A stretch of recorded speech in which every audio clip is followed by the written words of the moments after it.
You have a student loan and you have the option. Anybody heard of the option to pay your student loans based on your income? You pay a certain amount on your student loans based on your income. It is called the income-based repayment plan. Anybody heard of the income-based repayment plan? Nicole said, yes, I've heard of the income-based repayment plan.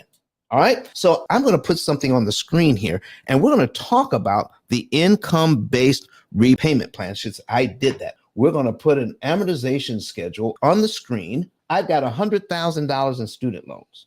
Okay. And I got 6% interest. All right. And let's just say we've got 10 years to pay it back. That's 120 payments. Okay. 120 payments. I got 10 years to pay that back.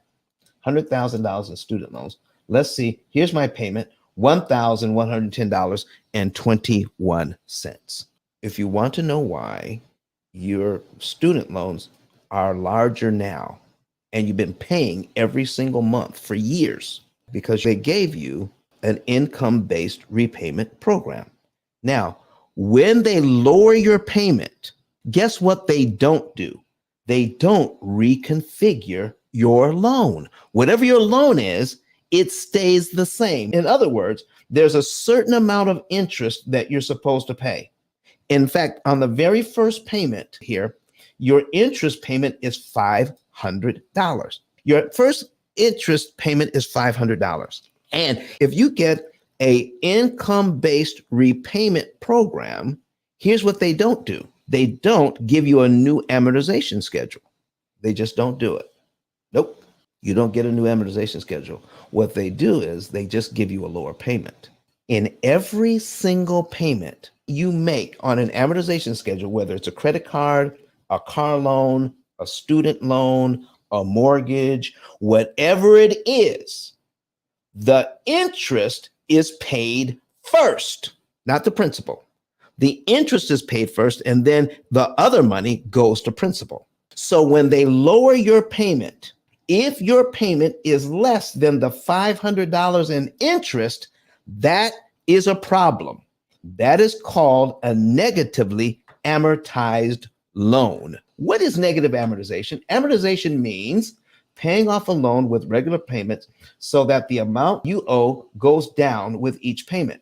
Negative amortization means that when you pay, the amount you owe will still go up because you are not paying enough to cover the interest. Is this becoming clearer? Your loan will continue to go up because you're not paying enough to cover the interest. Now, why does that happen? Well, because you contracted to pay a certain amount of interest. And if you don't pay all the interest, that payment, so let's say your payment, instead of $1,100, like here, your whole payment is over $1,100. Let's say we get your payment down to $100 based on your income. So when your payment is $100 and you're making that faithfully every month, that means that that very first payment was supposed to be $500 in interest. Well, that's $400 in interest that doesn't get paid. What happens to that $400? Does anybody know what happens to the $400 that's not paid when you pay your $100 payment? What happens to that $400 that goes unpaid that was supposed to be part of your interest payment? Okay, well, let me tell you.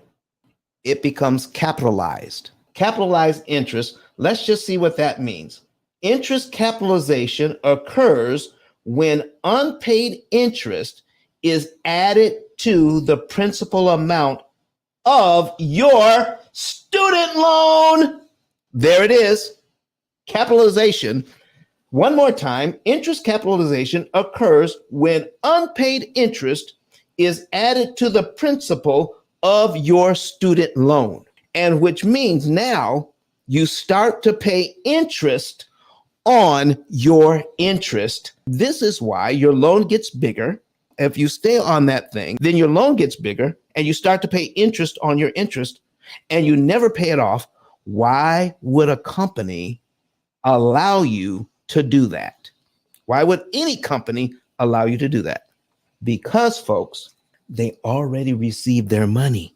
They already got paid back because it's a government program. And with that government program, they are guaranteed their money. That is the truth. They're guaranteed their money. So any money they get from you is gravy. Any money that they get from you. So any money you pay, I'm okay with that, sister student loan company. Send me that $100, and then I'll take that unpaid interest. I'll keep adding it on forever.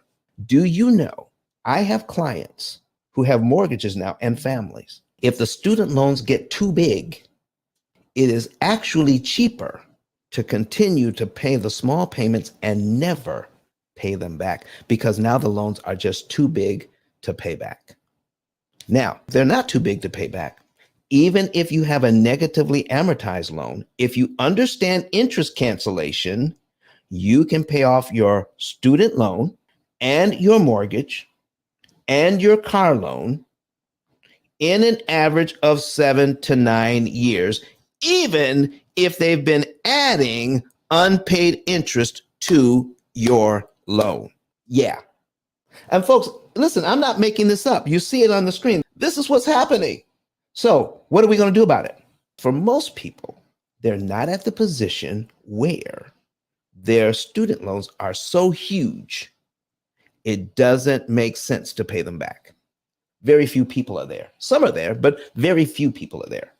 How do you know the difference? You need to do the math. So we're going to put on the screen, we're going to tell you right now. So I'm going to give you more information about this, but some of you are wondering, what can I do about this? All right. Here's what you can do.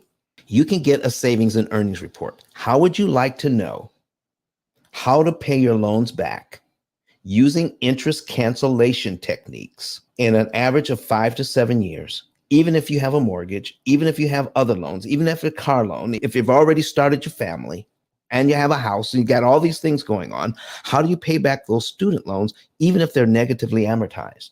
Using interest cancellation techniques. What you need first is what's called a savings and earnings report. You need a savings and earnings report. Go to ice10k.com, all right? ice10k.com. And then you'll see a button that says, get a savings and earnings report. Fill out the information there, and we will teach you information that you've never known about your student loans.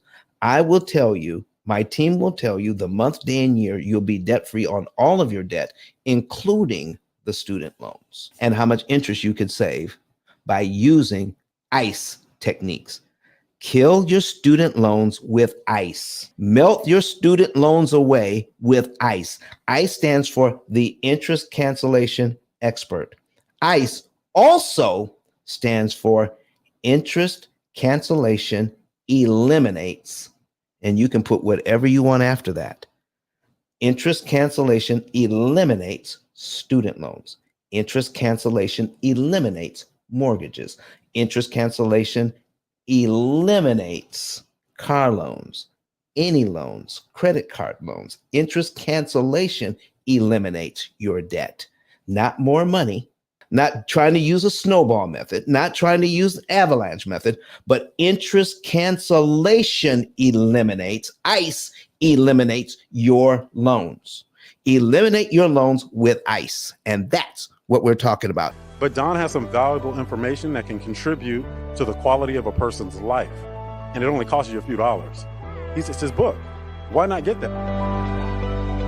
I'm going to go through the P.I.L.L method myself with some of my investment properties.